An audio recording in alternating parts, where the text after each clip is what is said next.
Welcome back to the Better Men, Better Ball Player podcast. I'm your host, Trey Cobb. I want to thank you for joining us here in our 75th episode, where we are joined by the great Andrew Wright. Coach Wright is currently the director of the Dominican Republic baseball operations for the New York Yankees. He's been doing the post since 2019.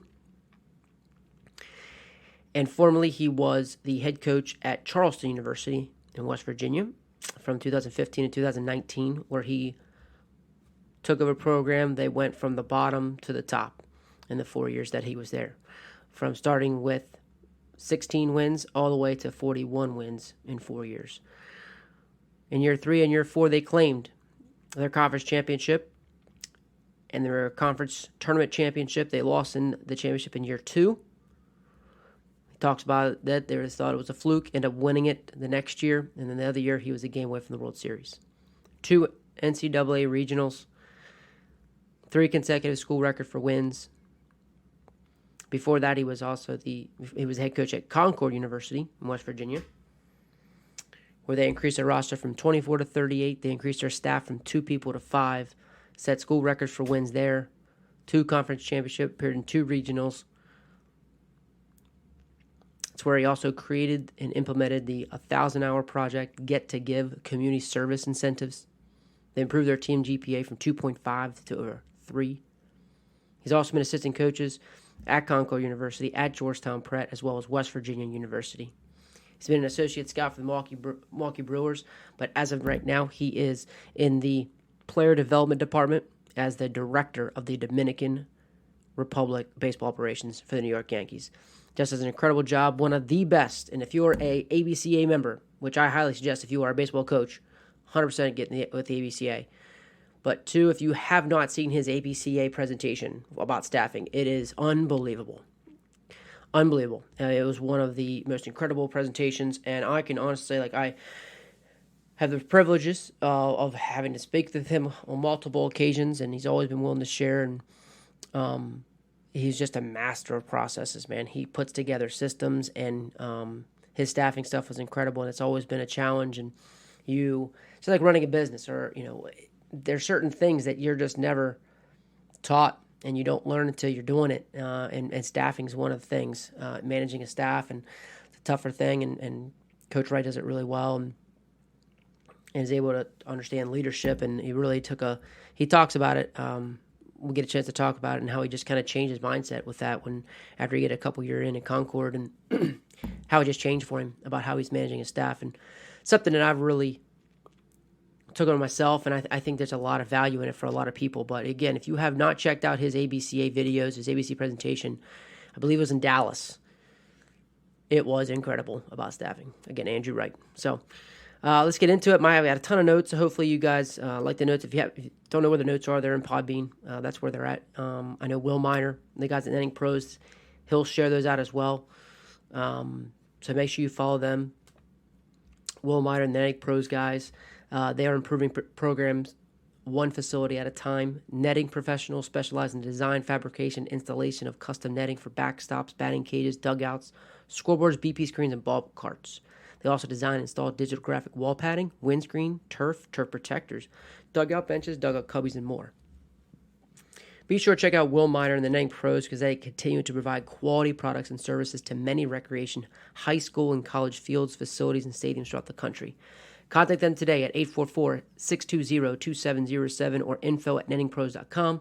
Visit them online at www.nettingpros.com, or check out Netting Pros on Twitter, Instagram, Facebook, and LinkedIn for all the latest products and projects. Okay, definitely a great follow. He's always giving away, doing giveaways, things like that. Like I said, he's posting a lot of notes. I'm very blessed to be part of the Netting Pros family chat family, where he sponsors different podcasts and content that are helping to grow the game in multiple ways. And really fortunate to be part of that. So again, Will Miner and Netting Pros, the guys do it right, and I'm really thankful for them. So head on over to those guys. But getting back to the podcast with Andrew Wright, this podcast is great. It's one of the guys I just love to talk to. He speaks my language. We've had multiple conversations. So it's awesome. He's just an awesome guy. And Coach Wright, I can't thank you enough, man. I appreciate you and all you do, and the message you share. So Hope you guys enjoy it. I know I did. Enjoy getting better with Coach Andrew Wright.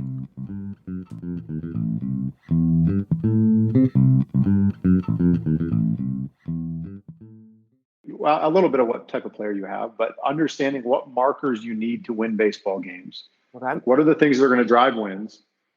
After that, do my personnel able to populate those numbers? And am I able to finagle what abilities we have inside of our program in order to create wins? You're going to see the power go off a couple times. That happens in the DR a lot. Sorry. But yeah, it's basically chasing the deficiency. So the role of a baseball team is to win baseball games, right? So how do you win baseball games?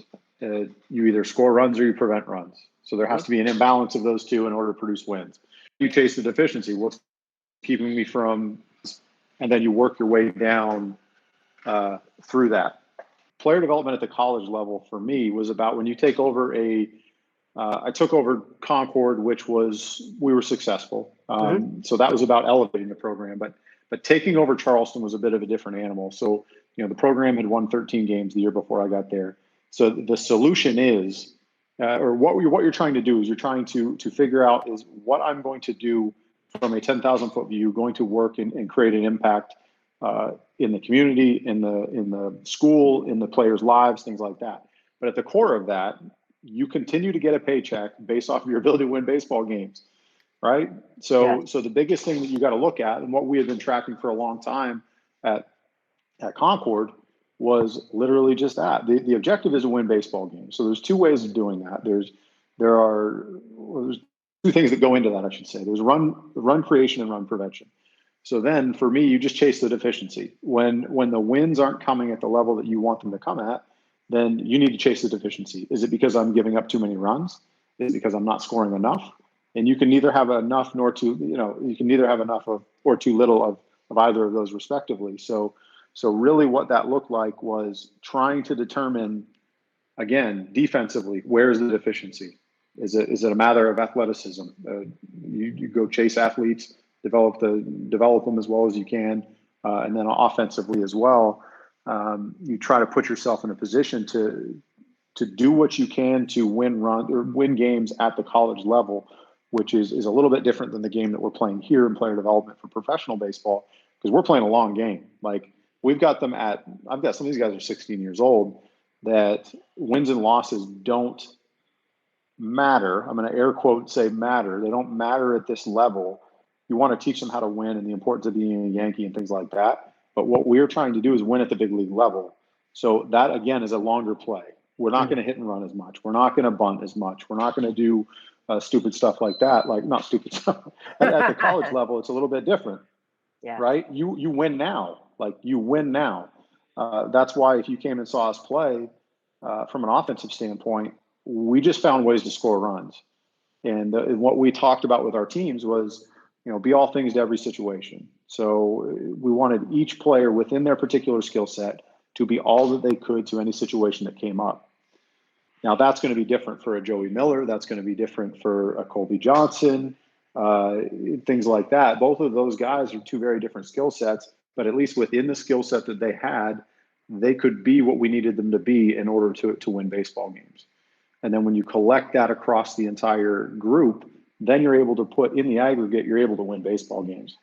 But again, I looked at our player development was a matter of chasing a deficiency, trying to build the baseball players that we could in order to go out and fuel the winning machine, as we called it. So that's really what it came down to for me. And then just from an athleticism standpoint, we always had an emphasis on arms and athletes. When I would call, especially my first year, when I took over at Charleston, and I was calling around to people to put together, we ended up putting together, I think, a class of like 17 people in 2 months, because I got hired in June, and we had to start that next in August. And I mean, we were going fast. And I wasn't going to have anybody slow me down. But the thing was, when people would ask, well, what do you need? I'm like, brother, we won 13 games last year. I can take all you can get. Like, right. we need arms and we need athletes, because I believed in our ability or at least in the vision of what we were trying to do, that we were going to be able to turn that into wins. We're going to have more athletic arms on the mound. We're going to have more athletes in every position, and then we're going to basically teach them the type of game that's going to help us win games at the college level. Because you've got to prepare to go out and win. It's almost like a football schedule when you think about it. Like you've got to turn around every weekend. You got to be at your best, and the margin for error is so small. So that's where a little bit of the game changes from college baseball to professional baseball, because you don't have that opportunity to regroup and go out and do it. Over the course of 162 games at the major league level, over the course of a 60-game season at this level, but we're playing 5 times a week here. You've got a chance to reset a little bit quicker, and that's why the margin for error, you almost need to teach for that margin for error and protect. How do I want to say this? Build a style of baseball that protects you against kind of the hills and valleys of one style of offense, if that makes sense. So if you got a bunch of Joey Millers, and I know you know Joey Miller, you got a bunch of Joey Millers. That's going to win a lot of games, but if you run into the wrong arm or things like that, you need to be a little bit dynamic. That's where having the Colby Johnsons and the Brett Blevins and the guys like that helps. Gianfranco Morello, guys like that comes in to help when you were trying to play the game and be all things to every situation, like I was talking about. Yeah, being athletic for sure. Oh Mm-hmm. man. And you're making I default to athletes in every situation, even from an evaluation. Like it probably at times broke ties that it shouldn't have broken, I guess, if that makes sense. I was more worried about playing the long game, as long a game as I could at the college level, than I was on getting what could win now. Now, if we need to go out and get a junior college player, then we would go do that. And that's where you can look at what's going to help me win now. But especially with the way that we ended up building the program at Charleston, where we were selling the idea of a 5-year plan. Like you come in, you're going to redshirt. I don't care how good you are. Like unless we have everybody in front of you clears out and we need you to play this year, then we would do that. But we were selling it as the idea that you're going to leave here in 5 years with a graduate degree, an extra year of baseball under your belt, and we're going to heavily invest in your development as a redshirt. We, in my last year, we won 41 games. We had incredible athletes who were redshirting, like guys that would have hit in the middle of the order, even for us, or hit in the middle of the order for other teams, and we had them redshirting. But it was nice to know that we had almost 2 things happening. We had what's going to win now, and then we had what's going to win later, and it was just a plug and play type of system that was built. It was built for longevity.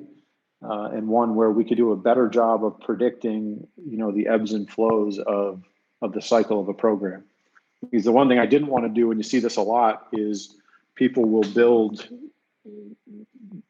to lean into that cycle of being good.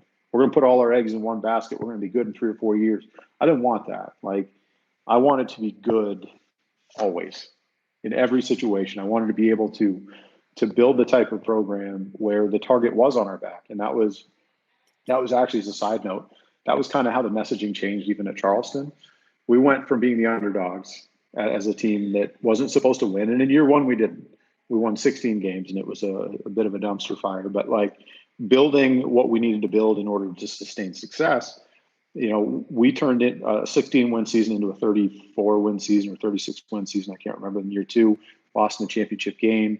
People thought it was a fluke. We turn around. We win the conference championship, go to a regional, make some noise, and then the third year after that, in year 4, we win 41 games, 1 win away from a World Series. And the messaging was, as our program matured, was we embraced the idea of the target being on our back. Rather than being the underdog, like I always felt that being an underdog, you have a built-in excuse. You've got like this parachute you can pull at any time when stuff gets too heavy, or you don't do what you're like, something doesn't go your way. All of a sudden you pull that chute and you're like, I'm good. It's, we weren't supposed to win anyway. Well, I think there's a life lesson in that.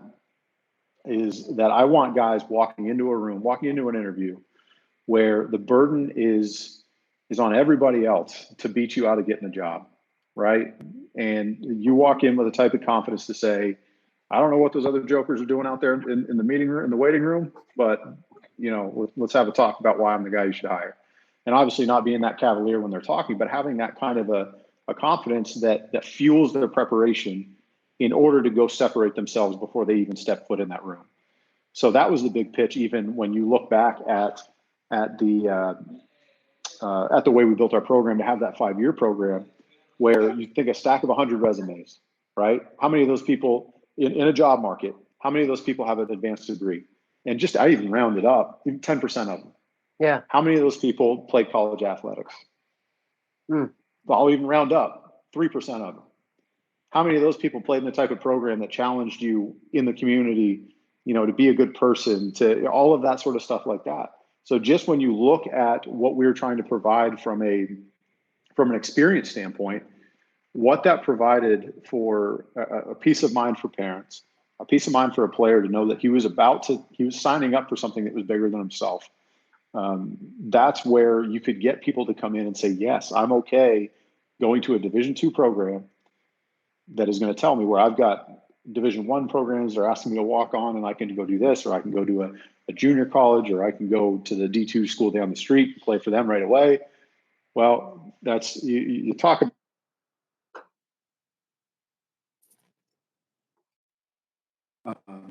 That's really what we had to lean in on. And I liked our pitch. I liked how strong it was. And I liked that we were able to back it up because of the staff that we were able to build and the emphasis we were able to put on player development that turned around, made players better, made them better people, because we were able to provide more opportunities even off the field because of the size of our. So even then, one of the things that we were getting to, and we were a year away from doing this, and I almost joked about it before I walked off the stage in Dallas. I was going to joke that anybody who wants to buy me dinner tonight, I'll explain to you why I will be inviting Division I schools to our Scout Day next year. So you think about that, because essentially what I wanted to turn us into was a 4-year junior college, right? I was tired of losing players to junior colleges because what we were providing, there was the quick fix of going down the street, going to Pot State, where Doug does an incredible job, and going to all these places in Region 20 and going to get that out of the way and bounce out to Division I. Well, what if we can provide that at a school like Charleston, where you can fast track your degree, you can be done in 3 years. If you redshirted for 1 year, you play for 2 years, you now have 2 years to go finish the degree somewhere else. And the type of development that we were trying to do from a player development standpoint could very much support that. And it got some crooked looks when I talked about it with administration a little bit, and rightfully so, because why would you let your best players leave? And I looked at it, we're going to be able to recruit better players. Like, we're going to be able to recruit the elite of the elite, because we're turning ourselves into something that nobody else is doing, right? So from being able to invest in the player development side with all the stuff that we were doing from a technology standpoint, and push our chips into making players better, and then becoming that outlet where here was the other piece of it too, not being scared that they would go to other schools, but being very open, like, hey, if you get a better opportunity, if my job is to make you is for you to be a better person because you chose to play here, and for you to be at your best self, then why would I get in the way of you doing something you wanted to do, or a better situation, right? Mm-hmm. Very short-sighted and very conceited on our part, and very insecure on our part. So the way that I looked at that was essentially, I was going to be able to flip that into building the type of program where we had Division I caliber players. And I do to this day feel that we had Division I caliber players in our program, because we had a couple kickbacks that ended up kind of rebuilding their career and playing incredible baseball. But we were going to be able to build something that was going to be sustainable, and was going to be just a massive development tool. And, like we talk to them all the time about, but being a vehicle for a better life. And that was essentially the guiding principle behind how we drove our program. Finishing the thought about, building that kind of machine, that development machine, as you could call it. where essentially that was going to have a big emphasis on how we were going to be able to recruit people. And I felt that was going to be our only defense against the idea of being able to go play at a Division I school. Our only defense against playing against another Division I school? Against players saying, well, I want to go play Division I. Well, okay. The competing we had that a lot. We were losing a lot of players to the idea of saying, this is great, but I want to go play Division I. Right. We had a couple of kids and they ended up being able to do that. But what if we could have provided, that redshirt year, the 2 years of competition, and then they jump out and go play at a Division I school. Like now we can sell you on the idea of why you should come here, and still realize that a life goal that you have had to be able to go out and play. Like we did have players that ended up transferring out. Our freshman of the year, Colton Bauer, ended up leaving after his first year because of the idea he wanted to go play Division I, and he's starting at Ohio State now. So it's very real. We can recruit those types of players. You just got to get them to believe in the vision of what you're trying to do. Now, it takes a very motivated, very responsible, very capable person to come in and be able to do that. And I don't think you're misrepresenting the process if you're selling that to everybody. But it's very much for me.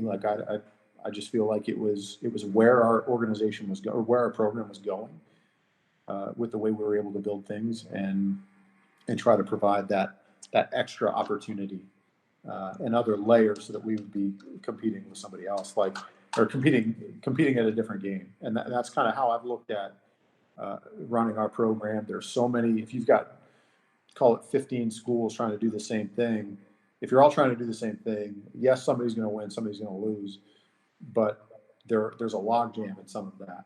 So there's a lot of dogs at the same bowl, where if you can jump out, look at things differently, inventory what the actual objective is, what problem are you actually trying to solve? You're trying to recruit the best athletes who want to get involved in your experience and they want to develop. Then you look at what rules are there that govern whether or not I can or can't do particular things, and that kind of guides your decision making. And then after that, it's basically about making sure what resources you have in order to be able to go out and support everything that you've sold. So when you look at it that way, if you apply that decision making template, if you will, to that situation and how we were going with the organization or with the program, we were identifying a gap in people's understanding of what you could do at the Division II level. We were inventorying what we had at our disposal to be able to do things a little bit different. And then we were going to exploit that in the very good sense of the word, in the business sense of the word. We were going to exploit the advantage that we had, the inherent advantage that we had at Charleston. Like you look at what we were able to do from a staffing standpoint, we were able to take that my first year at Charleston. We had a GA and a part-time assistant. And then by the time I left, we had, there were 8 people. And then the following year, I think we were going to have 10 or 11 because it was going to branch out in specific jobs. And I think when you're able to provide that and provide it in a manner that is where each person has a role and they just need to champion that role, then you're able to provide an experience that can rival what they're going to get down the street at a Division I school, where they do have more limits on coaching and how you can manage different things. So that's really where you saw us grow that, and basically it was exactly that. If you go back to my days at Concord, where it was myself and one assistant, and if you looked at our staff responsibility sheet, mine was a mile long, and then his was, my assistant was awesome on the field, like incredible on the field. So he was able to do what he was really good at with the pitchers, and I tried to clear a path for him to do really good work. So I took everything else off on the plate. And plus, at that time, I was much more of a micromanager.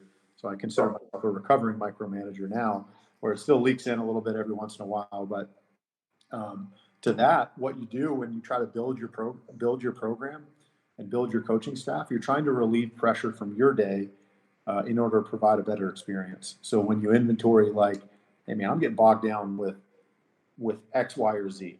Well, who can do X, who can do Y, and who can do Z, and do them really well? They don't need to be somebody with 10 years of experience. That can be your way of allowing people to get their foot in the door and be a part of something bigger than themselves that they can go out and build a resume. So that's really where anytime we added staff, it was about relieving pressure from the day-to-day in order to achieve the vision of the program that we wanted to achieve, if that makes sense.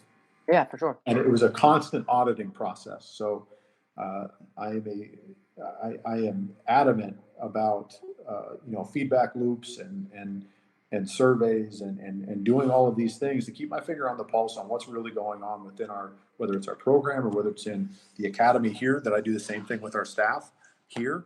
I want their feedback. I need to know what's in the way of them doing their best work. Because when I look at it from a leadership standpoint, my job, the way that I look at it, you're going to have, if you ask 10 people, you're going to get 11 different responses probably. But one of the jobs of a leader is one of the jobs of a leader is to make sure that everybody else does their best job, right? Or does their best work. So that is what I feel my role is as a facilitator, right? I am here to facilitate the best work for the staff that we have here. So again, to kind of sum that up, the job of a good leader is to make sure other people are good at theirs, right? Are great at theirs. I would even venture to say great at theirs.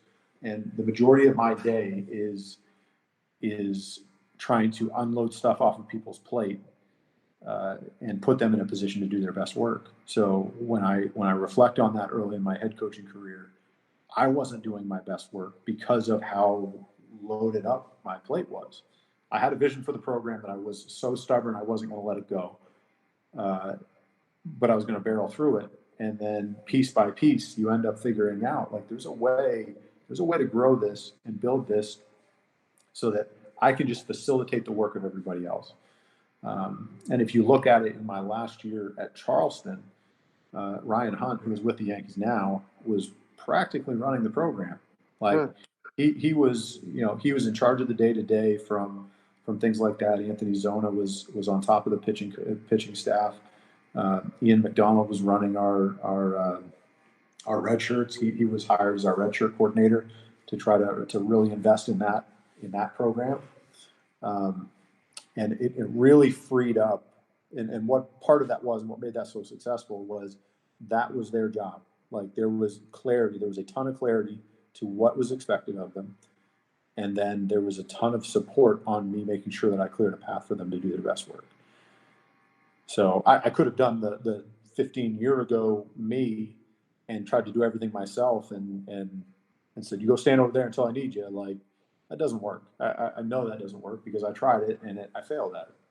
Like, you need to be able to look at yourself as a leader. You need to be able to say how, do I need to do it or does it just need to get done?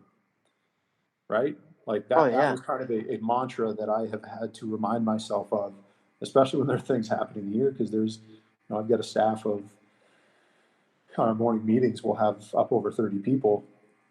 And for, now that's including, it'd be somewhere between typically around 25, and you'll have some people listen in from the States and things like that. But as far as who I'm managing, there's a couple dozen people that we are trying to do the job. And if I'm, the old me would be like, don't worry about it, I'll get it. Because I'm really bad at saying no.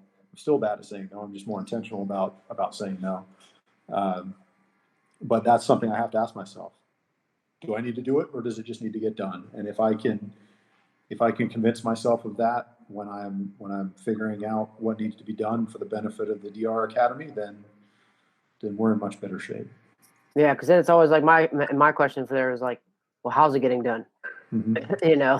Well, it's just the level of that, Yeah, you have to sacrifice a little bit of that. Again, that micromanagement part, you've got to be okay with. You've got to be okay with a little bit of style change as long as the finished product is what you want. So actually, one of the quips that I've had to come up with in order to do that, and it also safeguards me against getting involved too much, is I'll tell our staff, like, I don't need to see the map. Just send me a postcard, right? Because they'll come in worrying about like, well, I'm going to do this. I'm going to do this. I'm going to do this. I'm like, it's not that I don't care. It's that I trust you. I trust you. Once you get to the end of this project, send me the postcard and, we can celebrate how you got there later, but I trust you to go out and get that job done. And those are 2 ways that I've had to, they're almost like, restrictor plates that I've had to put in to make sure I slow myself down, because I can get overbearing at times. I can get over involved. There's a bit of shared vulnerability, but to me, I think it really helps keep me grounded. And certainly, I think if you manage the quality, and then you give a little bit of freedom to the process, I think you'll be surprised at what people can come up with as well. Because that's the other thing, is if there's that over management of how people are doing things, you're stifling creativity. You're doing the opposite of what a multiplier should do in an organization, where the best thing that you can do as a leader is put people in the best position to do their work so that they can go out and multiply the efforts and multiply your vision. I love that. Be a multiplier. Yeah. Actually, wow. the book Multipliers by Liz Weissman was a game changer for me. Absolutely. I think it's a must read for any leader. It's actually, I've referenced it dozens of times. And it's been a big piece of my own personal development and something that's been important for me. Who'd you say was the author? Liz Weissman. Okay. I love that. Just even the verbiage, a lot of times it's just a matter. Just even in language, there's clarity on language too, and the multiplier, these automatically gives you a visual of leadership. Yeah. Being a multiplier. Yeah, that's great. And especially I think as most leaders. Yeah. You hit on another word that is incredibly important to me, and it goes back to that clarity thing. Like when you talk about managing a staff, managing the processes within your program, and I'm speaking specifically to high school or college or I'm talking about professional baseball as well. Like clarity is incredibly important. Like, what is my job? What am I being evaluated on? Where do I have latitude to make decisions? What at the end of the day am I going to wear as a responsibility? So even in our staff responsibility sheet that I actually got from Greg Van Zant while I was at West Virginia, I thought it was brilliant, and I loved one of the things that I loved about Greg was how intentional he was with everything he did. Like there was a reason behind it. He was so careful with his words, the whole thing. And that really rubbed off on me because semantics was a big deal. Like there were times when he would grill me on words I was choosing because they weren't representing what it was I was trying to say. And that was the type of education I needed at that point in my career to go out and then be a head coach. We implemented the same staff responsibility sheet, and it even seemed silly doing it for myself and Levi Maxwell to try to be clear on what the roles were. But it was incredibly necessary. And then as it started to grow, and then that whole process started to morph as I was like, year by year, people grow. So I have to recognize that. So essentially what we ended up doing was at the end of every year, I would clear out all of the responsibilities and put them off to the side. And there are 4 categories. There's primary responsibilities, areas of input, administrative duties, and areas of accountability. So throw all of that out, right? And then figure out what are the remaining staff that I have, or the staff that I know is not moving on. Who's still going to be here? What are they good at? What do they need to be exposed to in order to be more prepared for their next job, right? So then I would be able to build in. If I was looking for an assistant, I would be able to build in to the strengths of the existing staff. So that would give me more clarity. You're going to go back and use that word again. Give me more clarity on what it was I was actually looking to hire. Because I think a lot of hiring mistakes are made through a lack of intention. But I can tell you that we were incredibly intentional about understanding what our contingency plans were. If we interviewed 5 people, we had a contingency plan for how we were going to manage our staff based off of all 5 of them, right? If it's going to be a pitching guy, then maybe I'm going to spend more time on defense. If it's going to be, someone with a hitting specialization, then I'm going to spend more time on pitching. And that's where I had to be a little bit of a Swiss Army knife and be okay with that. But again, that just going through and intentionally doing that process allowed me to make better decisions. And I think that was probably that's one of those like keystone behaviors that sets everything else up in your program. When you can be incredibly intentional about the people you surround yourself with, why you've surrounded yourself with them, what roles they're going to have, then the rest of it, it just kind of flows a little bit easier, right? So that was a big piece for us. I love this. I love it. And then I can't tell you how much I need it. Just as a great, I think just like all the time, like, and even just even like you said, the constant feedback loops, the constant just knowing where everybody's at. Like, I just want to be like with my guys that I have, like, help me, like, even asking them, do you know what your role is? Like, am I being clear? How can I be more clear? Just those kind of things. Mm-hmm. Just to be able to empower guys. Yeah. You hit on another one that's very important to me. So if my job as a leader to set a vision, right? And as a head coach, like if you look at in big organizations, you got the CEO, you got the person who makes all the decisions, you got the COO who makes sure everything runs the way that they're supposed to. And then you get the CFO and all those things like that. Well, it was funny because on my staff responsibility sheet, those were actually under my primary responsibilities. I even put CEO, CFO, COO, all of those things. Like I had to wear all of those hats at once.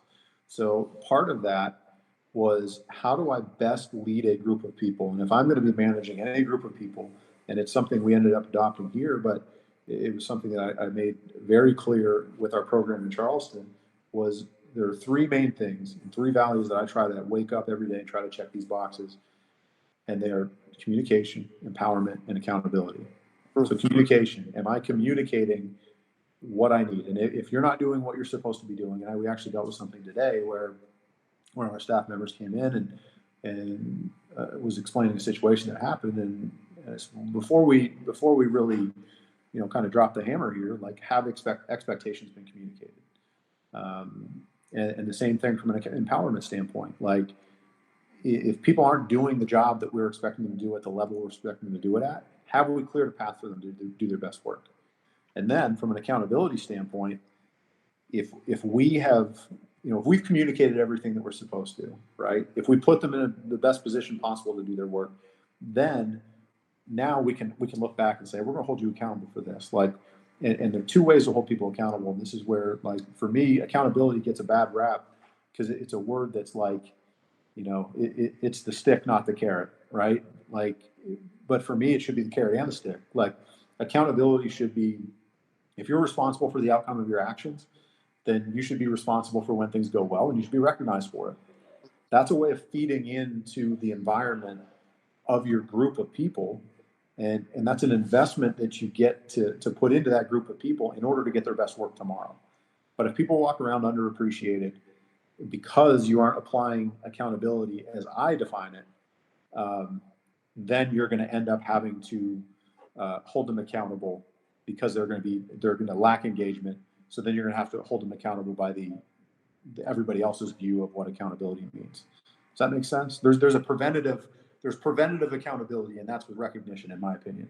Mm-hmm. Different people can have different opinions on that, but for me, and the way that it makes sense in my head, I am trying to do all that I can to bolster you want to call it like the environment or the cultural ecosystem. Like, how is our group of people who are working together toward a common goal, how are they going to withstand changes, whether they're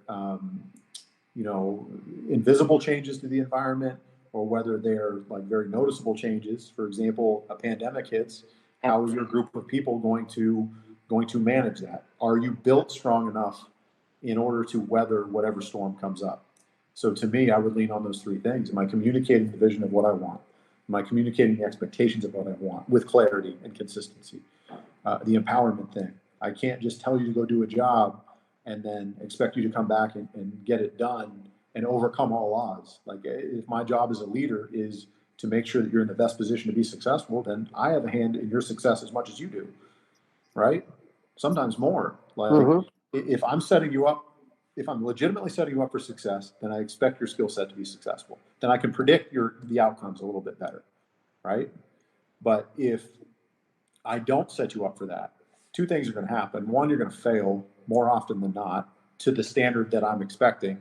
And two, you're going to leave. You're going to walk out the door because you're going to be like, I'm out. Like, this is where, the pressure of doing things, producing results when you don't have the support of doing your best work, that's where it catches up with you.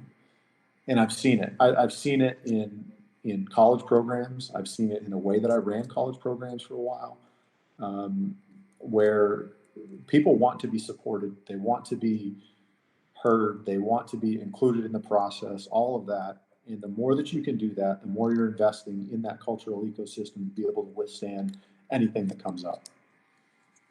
Does that make sense? Sure does. Very clear. They want to be supported, heard, included in the process for sure. Yeah.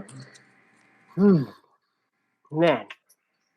So, like, I mean, as you're trying to be creative with all of these things, as you come up with, I mean, you're like the staff guy now, and is this just something you just saw, like, hey, this is where we just have to go in order for the program to grow? Like, you just kind of got it dove into staffing and trying to be more creative with the staff and empowering others?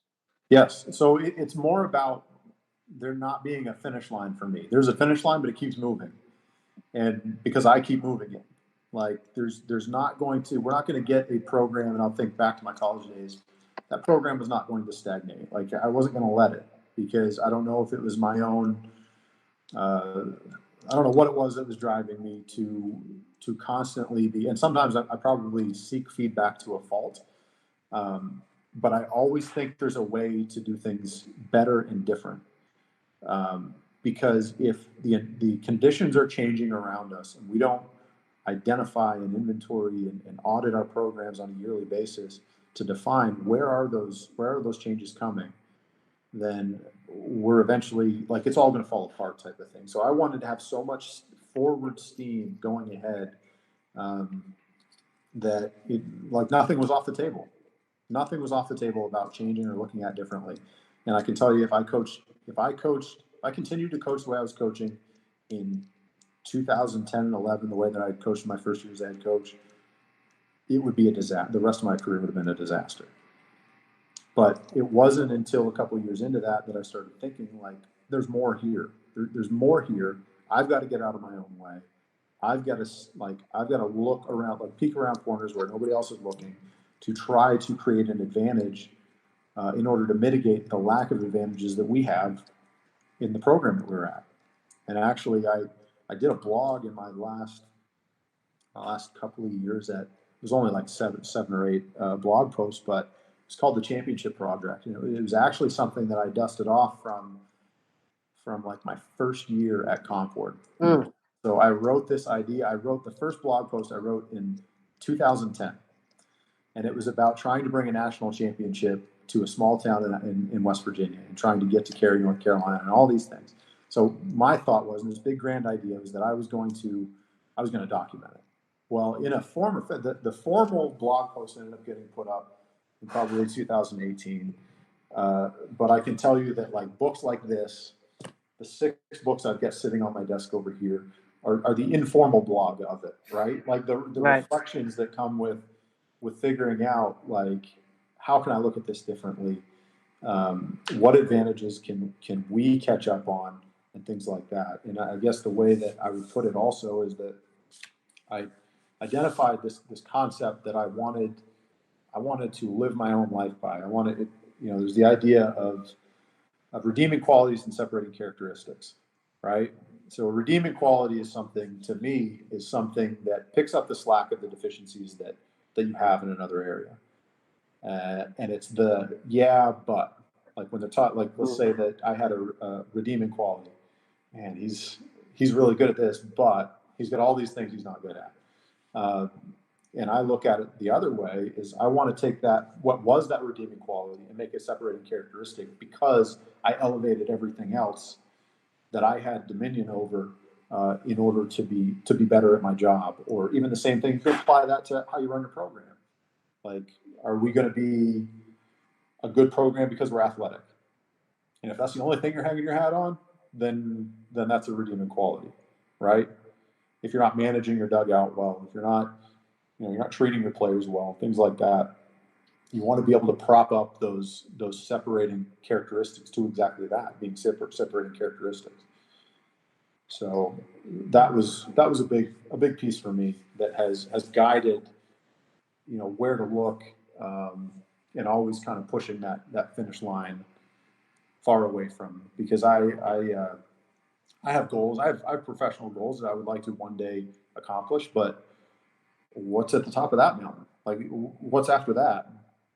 If it's at the top of the industry, then literally what is after that? So you have to continue to, for me, while I have identified there are things that I would like to do in my career, there are still things that I have to look at of how am I going to continue to push that. So if I ever do get to the last job I'm ever going to have, I'm not putting cruise control on. That's just not in my nature. It's going to be, how can I, if there's nowhere to go from here, how can I change the circumstances of what we're doing to make them better than they've been done before? Because I think a lot of how people do their job is a hand-me-down from how it was done previously. And there hasn't been an intentional, emptying of the pockets to determine what is the objective of what I'm trying to do. And I'll go back to what I explained before. What's the objective of what I'm trying to do? What are the rules of what I'm trying to accomplish? And then what are the resources I have to accomplish that objective? When you go with that clarity, I think that really changes things. Because for me, when you look at the rules, the rules are like those immovable objects in whether it's the NCAA rules or whatever rules govern your team or league or things like that. Those are immovable objects, but there are a host of those are the immovable objects. There are a host of movable objects that people think are immovable because of these just this hand-me-down opinion of how things are supposed to be. I can't tell you how many people looked at me wrong when I was trying to tell them we're going to grow our staff by adding student assistants. You can't do that. Show me. You show me, I'll stop. It's not. We were able to. It's not a loophole. It's just the way that it is. There's just looking at your resourcing and inventorying what you have at your disposal, and then trying to solve that problem of providing the best player experience possible is what really motivated us to continue to look at it. But you have to have that, to circle back, and this probably would have turned what was a long-winded answer into a shorter one.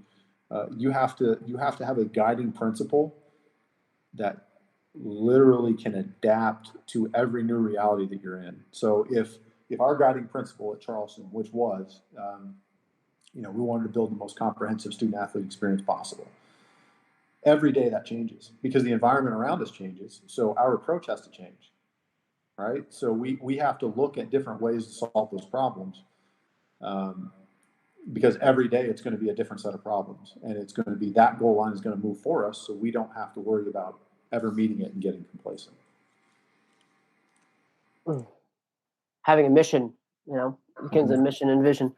It's funny how, just being a leader too, it's funny how when, you have those standards and objectives, you're saying it from the outward, and when you change yourself and when you look inward and change, essentially, you essentially changed yourself in the ways that you viewed leadership. Mm-hmm. And all of a sudden, now that's how you just grow, and then things around you then change, like the old adage is, when you change the way you look at things, the things you look at change, and it sounds basically, you kind of went to work on yourself, found this new mission, found this new guiding principle, and then all of a sudden, then everything, kind of changed with it. Yeah. Yeah. It was about building, and again, I even think I referenced this in the talk in Dallas, was you've got to build a bold vision and one that is, you're not going to handcuff yourself and create a hard and fast finish line. So at one point we said, our vision was to create the most comprehensive student athlete experience in the country. Well, what if in 20 years, like, it's not just the country we're competing against? You know what I'm saying? Like, and the way that I look at it, you're in the people movement and people improvement process, or in the people movement and people improvement business, regardless of what you're doing, whether it's being a college baseball coach, in professional baseball, manage a wrench factory. Like, I don't care what it is. Your job is directly tied to how you manage and lead people. Manage processes and lead people, I would say, because I don't like using the word management when it comes down to moving people. Mm-hmm.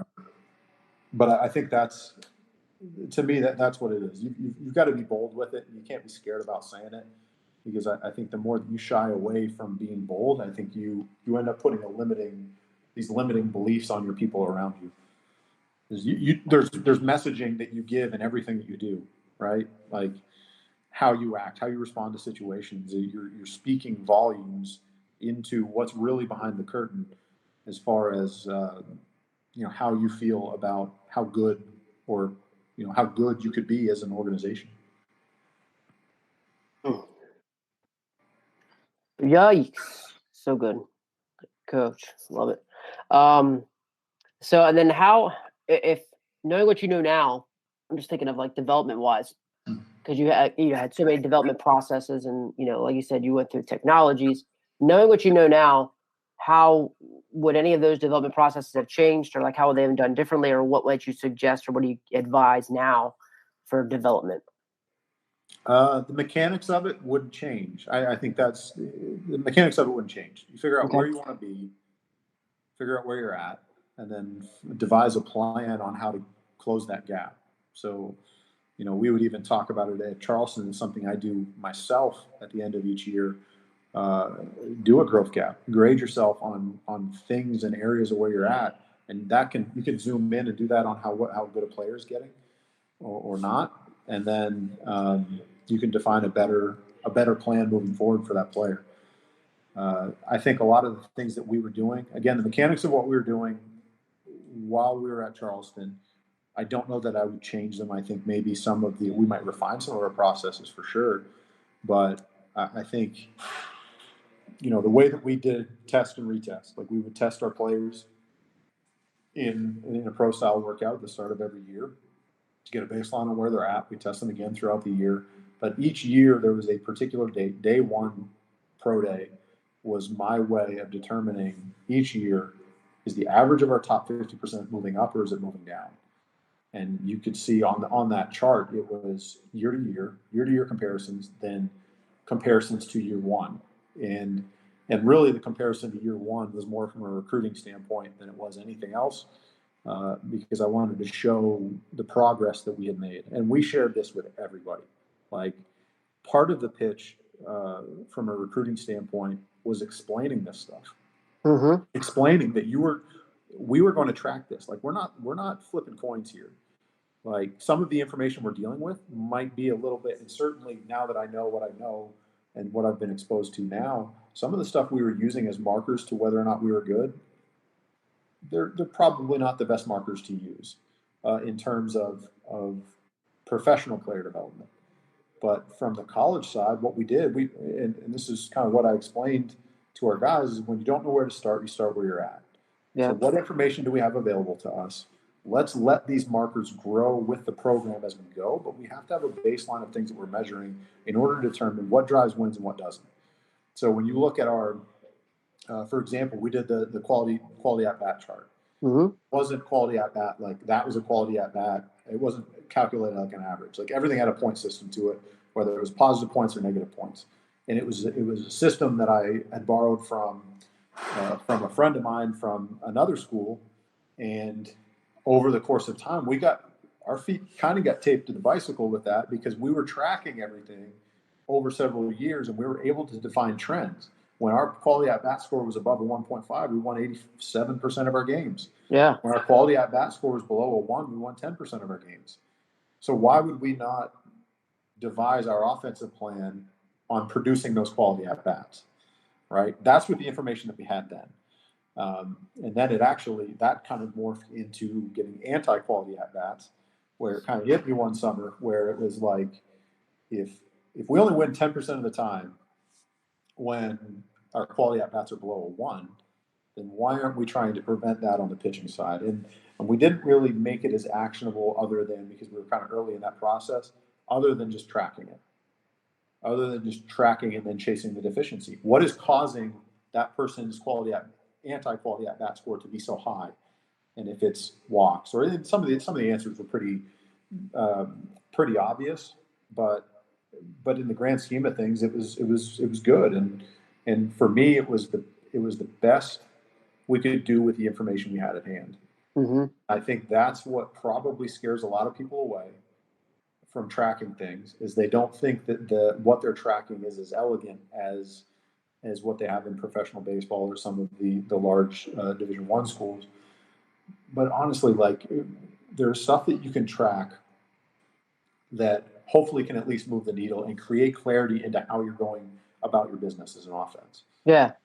So markers go ahead. Oh yeah. Well, what markers? That's like, what markers would you suggest? Run scoring from third with less than 2 out, like, bunt for a hit, moving runners, like little things like this, that in that football schedule style, mm-hmm. you've got to lay it all out there, man. It's game 5, 6, and 7 of the World Series every weekend.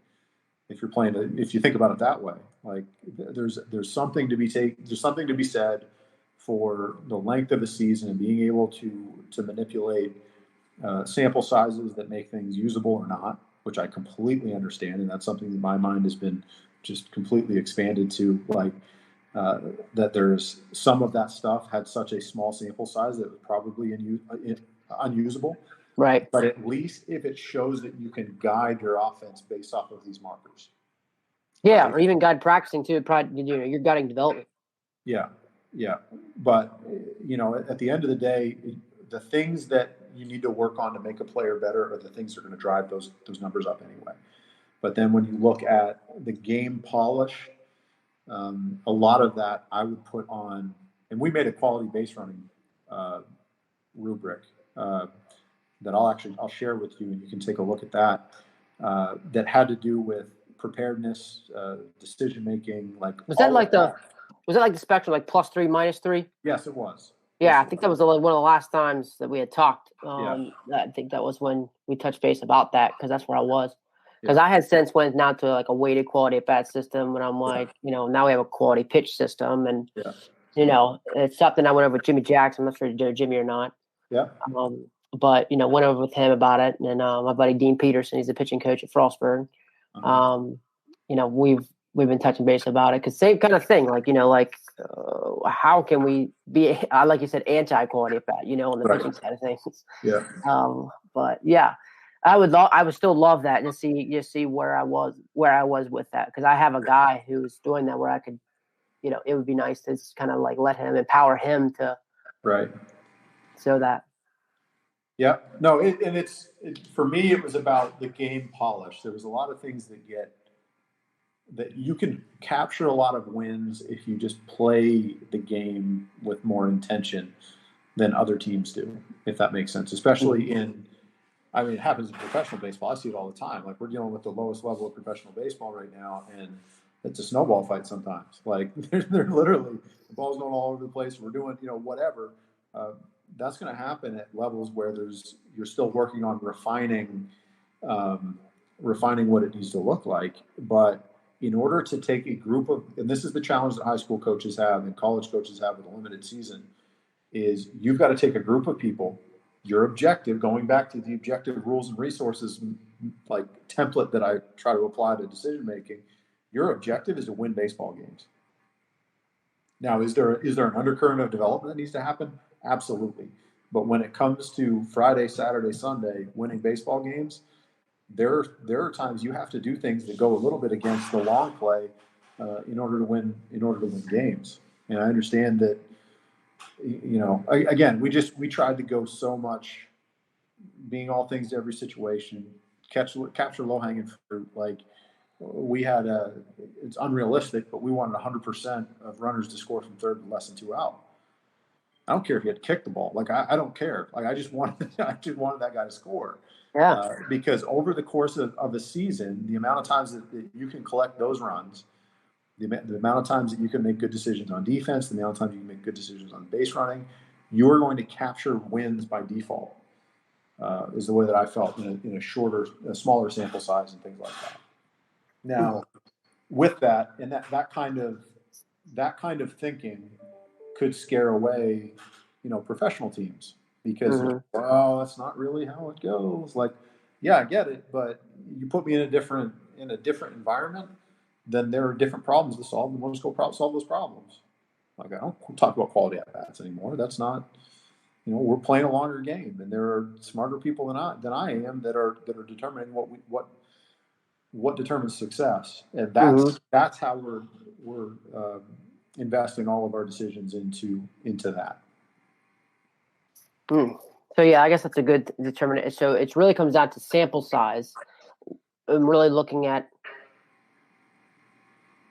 how many. I guess determining your amount of games, how you're trying to win, to be able to determine kind of those winning markers. Yep, and that's what we did. We took all of our quality at bat numbers, and I had Thomas Stallings, who was our assistant at the time, pour through all of the data for a couple of years, 2 or 3 years, and piece together what are the winning percentages at different levels of our quality at bats. And again, this is us dealing with the information that we had, right? Having zero access to anything else other than what we had in my filing cabinet. It was just sitting there. So then what we were able to do is take all of that information. We had a team average, we had our goal, and then on our game planner sheet, what we did, rather than a traditional dugout lineup card, we had what we called a game planner sheet that Robert Haggerty introduced to me originally, and then we ended up beefing it up with our quality at bat scores and some other things like that. So it's completely color coded.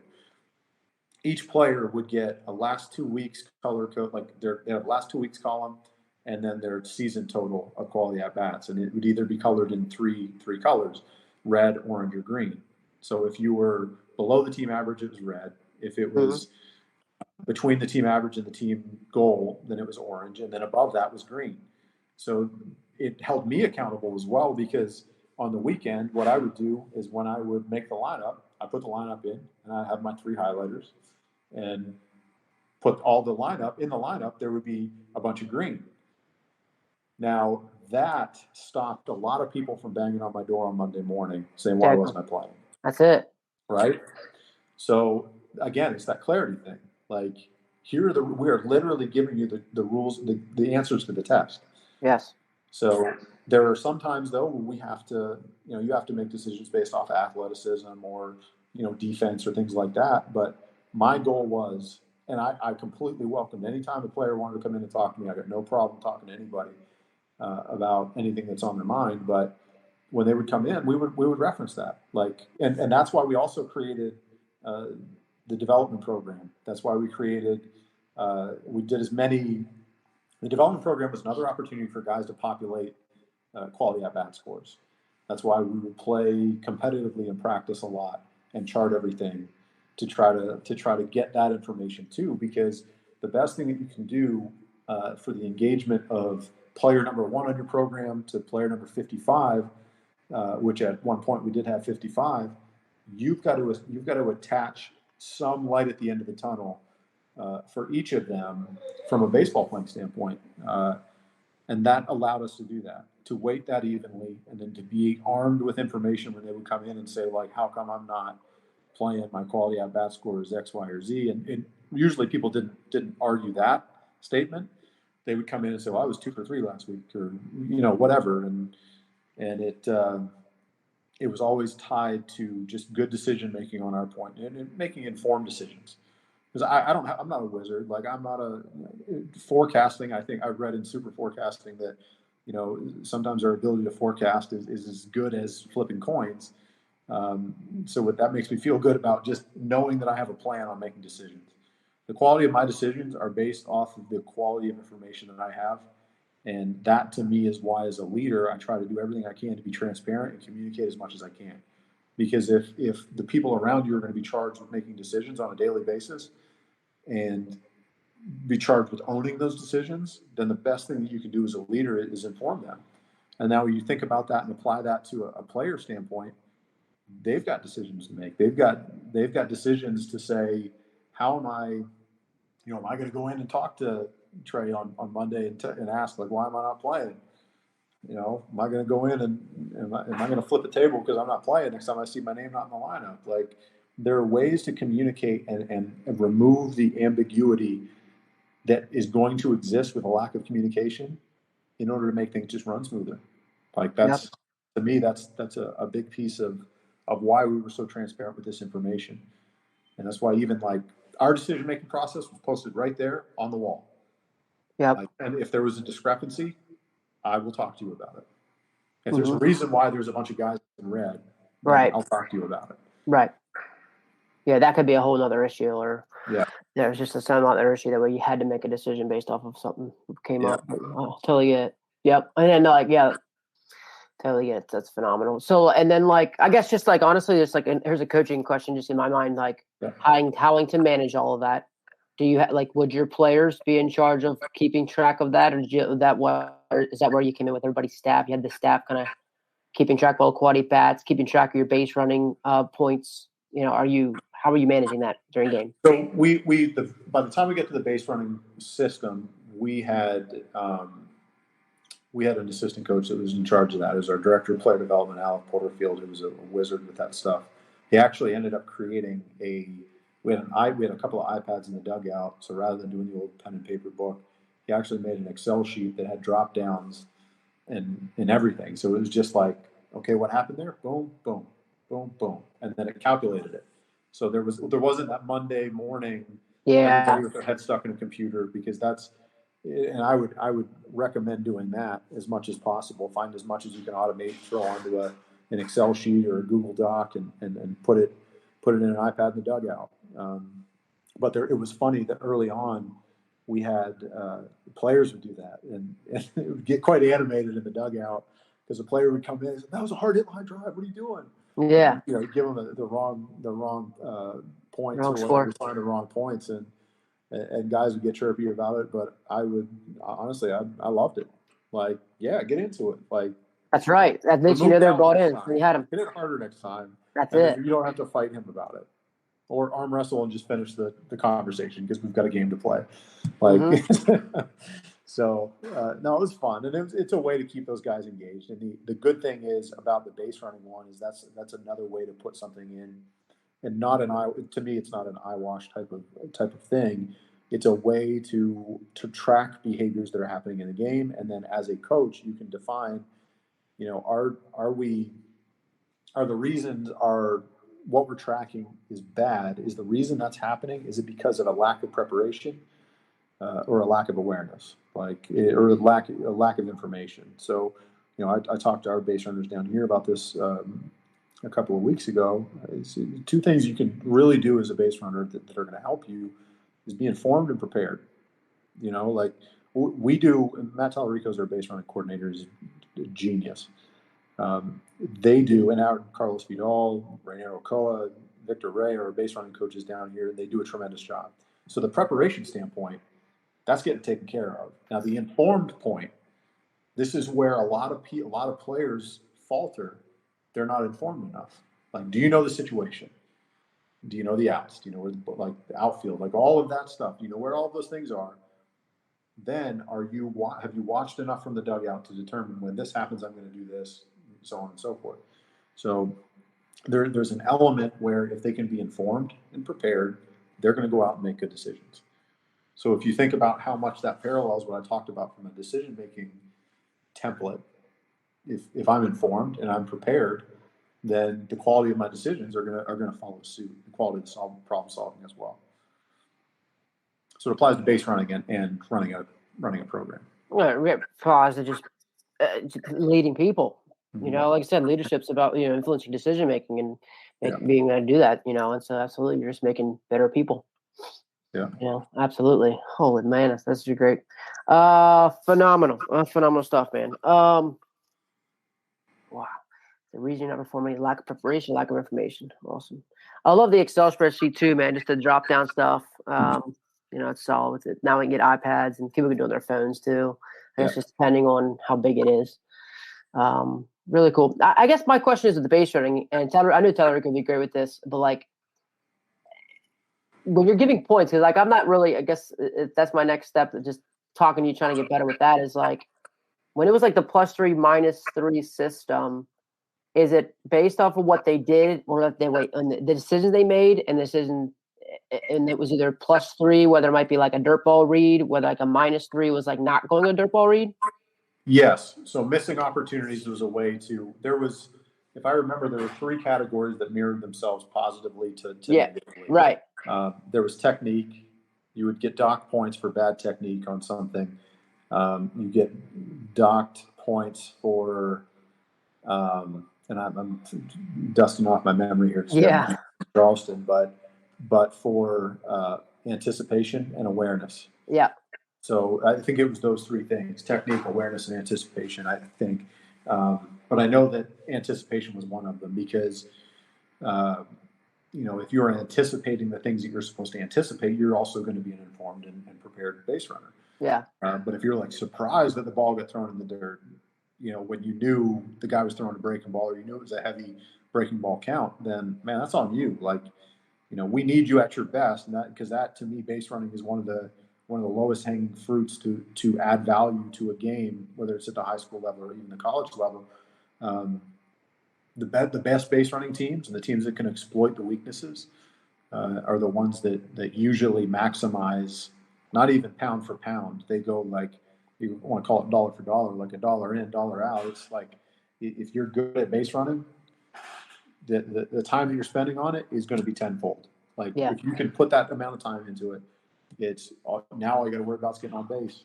That's it. Yeah. The guys like hitting enough anyway, so wouldn't worry about it. You got to be intentional about the practice of base running. For sure. Yeah, but you can't steal first. That's for daggone sure. That's right. That's right. Oh yeah. Oh, buddy, this has been awesome. But yeah, that's where I'm at too with the base running. That's where I was like, I think it's where even the last conversation we had was on the base running system, and I just love the different systems, and I put it in my game card. I call them weighted quality at bats now, and because basically it came down with like WOBA, when all that kind of made, but then I kind of thought my mind was not every quality at bat's the same, So that's where I kind of came with that. And the quality pitch system. So I love that. And I always love, like what you said, I think the secret was in your highlighters and seeing it on the lineup, man, that was huge, man. And I think that's why, like, I've always you just get some guys that just speak your language, and you've definitely always been one of those guys for me, man. I really appreciate you. Yeah, of course. But man, I can't thank you enough for taking some time. We're here over an hour already, buddy. Are you good? Yeah. Oh man, this has been great. Oh man, I guess it's a challenge for me because I fight the micromanaging of it. Can you just walk me through, like, when you are going through? I'm going to go back to the staff stuff. Is like the staff duty sheets, the responsibility. Like you're trying to break down what everybody's doing. Do you fight where like I just need you to do these things, or are you still having the conversation with them about that, or is it just all you just saying I need you to do these things? No, these are the expectations of your job, and one of the things that we talked about a lot is doing your job so well that it helps the next person's job, makes the next person's job easier, things like that. So when you can be very clearly defined, I've seen this happen. Let me back up, because I've seen this happen before. When you got people who they're not neglecting their duties, but they aren't intentional about their duties, and then they go try to help another department, or they go try. I'm thinking about Charleston. They go try to help, little Johnny or Timmy or whatever, and the problem is you're not doing your job. Like, do your job. Then, when you have extra space, now you can go help, and you can support. But the other thing, and obviously I wanted an incredibly collaborative environment, which we had. We had an incredibly collaborative environment. But again, the expectation was that your job just needed to make sure it was getting done. Mm-hmm. Right? And I'll go back to what I said before. Like, do you need to do it, or does it need just to get done? And if those jobs were points of accountability for you, and you needed to dish them off onto somebody else to go work on a different project, then so be it. It just, we talked a lot in our program about the world rewarding results, and with that, that one was kind of that was the end all be all of discussions and conversations. Like, are you getting it done or not? Mm-hmm. And when you're not getting it done, if we've been explicit about what those job responsibilities are, and I look around, it's an easy way to evaluate it too. Like, if I give you 4 main points of responsibility, your primary responsibilities: base running, hitting,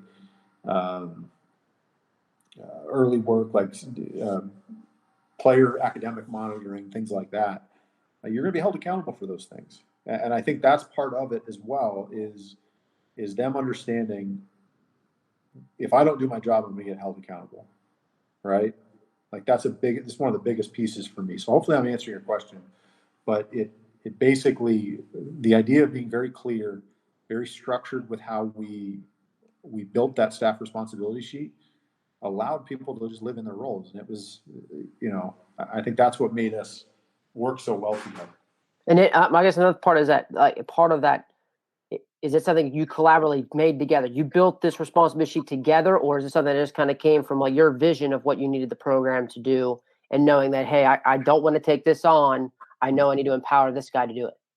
So it mainly, there would be discussions about what do people want to get out of their careers, because one of my dream jobs, not the actual job, but the type of job, for a long time, was having the type of job where I could hire and we would have, like, staff longevity for a long time. Because I've had the great fortune of working with incredible people throughout the course of my career.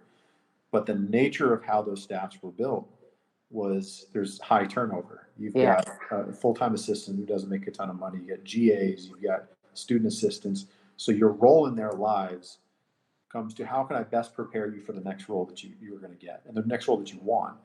So that would come out of a conversation, at the end of the year, at the end of the fall. We would do them at the end of the fall, and then obviously at the end of the year as well. But I would check in on those things. Like, we'd go through our start, stop, and continue, and I'd hear them all out. And then we would revisit where we were at on what they wanted to do for their next job. And then one of the questions that I would ask them is, what do you need to be exposed to in order to be ready for your next job? If it made sense for that person, with their skill set, with the space they were going to have in their responsibility, if it made sense for that person to take that on, then I would give it to them. But it was also an opportunity when they would express interest in, I would like to do this. And then you look at the rest of the job responsibilities and you say, listen, that job is a little bit too big. And right now you might not be ready for it. I can put you in a position where you're assisting in that. So then you can transition into that role maybe next year. So that, to me, is how that gets built. So it's collaborative to the point where I hear what they want and need out of their career. But obviously, me having the 10,000-foot view of what I want in the organization or in the program, it was essentially, or at the end, it was my decision, right, how things were going to get built. But I wasn't going to put everybody in a position they weren't comfortable or didn't want to do, because that's just counterproductive. You had the foundation of what these jobs were, and then you were able to customize it based off of where that guy wanted to go. Right. And you get to look every year, when you're very intentional about this, you get to look at what are the functions of the job of running University of Charleston baseball, or what are the functions of running Concord baseball. And you get to define at the end of each year, if there's if stuff comes up throughout the course of your year and you realize this job's not getting done by anybody, then you find a way to make it through the year. You give it to somebody who can handle it. But then at the end of the year, that goes on the responsibility list. That gets dumped out and it gets put back in. Like, the scope of my jobs outside of being the CEO, CFO, and HR and the whole thing, outside of that, like the day-to-day other jobs that I had, changed from year to year based off of the strengths and weaknesses of who we had in our program. So again, it was allowing space for what the program needed to be good. You got to allow space for that, and then allow that to grow. And that's why you have to be so intentional about it. If you do it at the end of the fall, and then you do it again at the end of the year. And certainly, as there were a couple of times when I had assistants who let me know long before they were leaving that they had another opportunity. And one guy, I had to talk him into it. Like he came in, he's like, "Hey, I got a job at my other, I got a job offer from this other school, and it was in January." And he's like, I was like, "So you're taking it, right?" Because it was like a perfect fit for the guy. And it's like, the conversation's over. If you don't take it, I'm firing you. Like it's that simple. Like, and there's just a funny story that goes along with that, because he was such a loyal, like, good employee. He was awesome with the guys, like just A+ guy. And what that did is it gave me the opportunity over the next 6 months to really dive deeper into what does our program need. And I had our staff responsibility sheet set for that year, and then I had another tab for the next year, and then I had another tab if we were going to get a hitting coach. So being able to look at it that way allowed me to be way more intentional about what I was looking for. Because a lot of times, like I said this earlier, but I'll say it again, a lot of times when attrition happens or guys move on to bigger and better opportunities, you're trying to fit what was. You're trying to fill just the hole of just the void that is now left, rather than looking at it completely different. Your staff has grown; they've grown by another year. The demands of what it takes to win have changed. So you have to be incredibly intentional, dump all that stuff out, then piece it back together. What are the main functions? Like, what's Ryan Hunt really good at? I'll tell you a secret. There's not much he's not good at. What's Dylan Mazzo good at? Same. He's stud.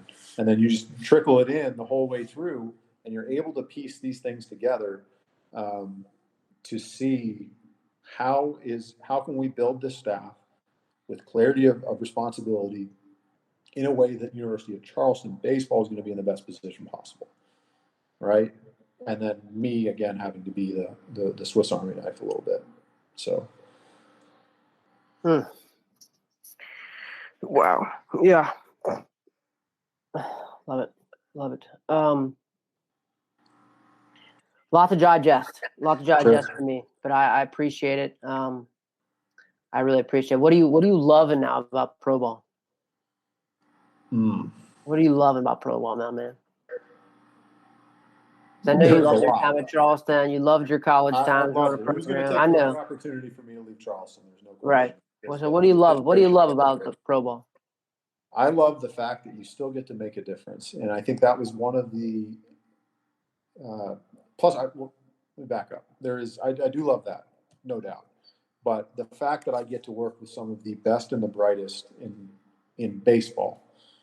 The coordinator group that we have here, the staff that we have here, the access to the resources we have here, the problem that we're trying to solve here, which is the problem the other 29 teams are trying to solve, is how do you win the World Series consistently. Mm-hmm. So it's not unique to us, but that's a motivating thing. Like, it's funny because this was something I explained to somebody I had an interview with another organization, and I talked about. They challenged me on the idea of, do you think you can, because I talked a lot in my interview about making an impact at the college level. And they're like, do you think you can do that at the professional level? And I said, absolutely. Like, I grew up, and this is, a handful of Yankees know this. I grew up in a family that was diehard Red Sox. Like, even my father who passed away in 2004, has a field that's named after him. It's a scale replica of Fenway. So I know what it's like when the Red Sox were playing well. Life was good. Yeah. When the Red Sox weren't, like, it has this way of affecting moods. You know what I mean? It's really funny. And then on the flight back from one of my interviews with the Yankees, I was sitting there and it hit me, like, I counted, there were like 7 Yankee hats on the flight itself. Mm-hmm. And I'm like, either they're fans or they just like the hat. I'm going to bet they're fans. Like, that is a part of their life. Yeah. So the impact that you have the impact on the dinner table. You got the impact on, and then certainly when you zoom in a little bit more and you talk about our players, you have a chance to change family tree. I am talking about for making players better so that they sign big contracts and financially they're set up for life. But the impact that you have at the professional level is actually, to me, I think if you say that you can only make a difference, you can make a bigger difference in college, I think not respecting the scope at which you can impact lives at the professional level. Yeah. The amount of different players that you deal with, the different backgrounds they come from, where a shift in perspective can turn somebody into a better father, brother, husband, boss, co-worker, all of that in turn. And this is going to sound kind of like fluffy and pie in the sky, but you're changing a family tree. That's it. If I can make somebody a better person because they got the opportunity to represent the New York Yankees, then I have made an impact. Whether my time with them is over 2 months or whether it's with 2 years. Like the really cool part about here in this role is being in this role for 2 years now down here. I've had an opportunity to get to know these players. They've had a familiar face in front of them for 2 years. Even during the pandemic, we did some remote education and different things like that and ways to keep them engaged. So they're familiar with me. They're familiar with my perspective and how I view things and stuff like that. So that's my way of impacting. I get to impact a whole bunch of people. If I'm at University of Charleston, I'm impacting 60 people between players and staff and stuff like that. No doubt, big impact because it's a different type of impact. You're with them for 4 or 5 years, so that the density at which they are getting, or the repetition that they're getting on your message and your perspective, is certainly very strong. But I think if you can microwave the ability to make an impact on people's lives, then this is an incredible experience. But I think the amount that I've learned has been tremendous. I've got mentors every time I turn a corner. I've had the opportunity to really dive in and do some things from a personal development standpoint that have helped. Learn Spanish, like being in the type of management position that I'm in now, where I am here to make sure that the vision of the coordinators gets carried out at the Dominican Academy, and I'm managing that bubble. I'm managing the people, managing the relationships, I should say, above me, to make sure that I'm doing the best I can in support of the New York Yankees. So there have been, and I haven't been in that position in a long time. Like when you work in an athletic department, the thing I loved about the two leaders that I work for is they let you do your job. Yeah, they were there in support, but you really got to run your program, right? Where the buck kind of stopped with you, decisions got made, and you just go and do them. And here, I've learned a lot about the impact of being a good teammate and putting yourself in a position to not only make the people in your charge better at their job, but to do your job so well that it makes your boss's job easier, or things like that. Like that to me has been really exciting. Coach Andrew Wright with the New York Yankees, Player Development Department, Director of the DR, Dominican Republic, baseball operations, just killing it as always. And I just can't thank him enough. Can't thank him enough for all the wisdom he shares, such as just getting into all the leadership stuff. And I just love how he can just break everything down, categorize things, and helping create clarity. And he talked about that. And how it came down to those things as we create tons of clarity for the expectations for each person's job. Are we empowering it? Are we getting out of the way? Do they have what they need to do a really good job? And are we holding them accountable? Great processes. And I love his language of being a multiplier. And of course, he totally got another great reader. I think you see from a lot of great coaches is they are readers, at least diving into content, learning. But a book multiplier, but just that shows what kind of leader a leader does. So, but Coach Wright, if you haven't followed him and you're not following him on Twitter, is a great follow there. And I know I've gotten a lot better because of Coach Wright. If you're not following him on Twitter, it's at ABWright9. Just phenomenal. And I can't thank you enough, Coach Wright. Appreciate all you do for the game and the mission that you've continued. I think one of the biggest things, too, we kind of hit on was like when he got to a point in his career, things weren't what he wanted, and he changed himself. When you see so many other guys talk about the kids have changed, it's about this, we're going to blame other people about why they're not getting the results. And Coach Wright took it upon himself to look inward, change himself, change his mindset about coaching, about what his role was. And when he changed himself, the environment around him, everything else changed.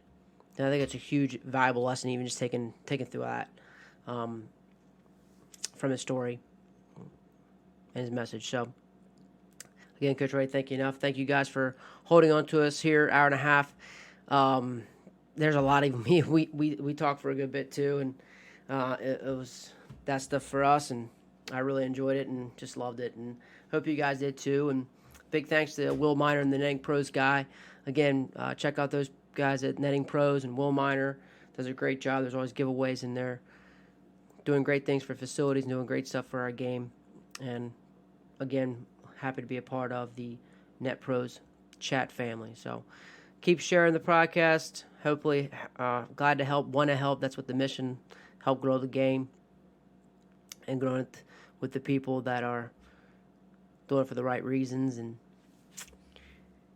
want to leave it better than what they found it. So until next week, keep getting better.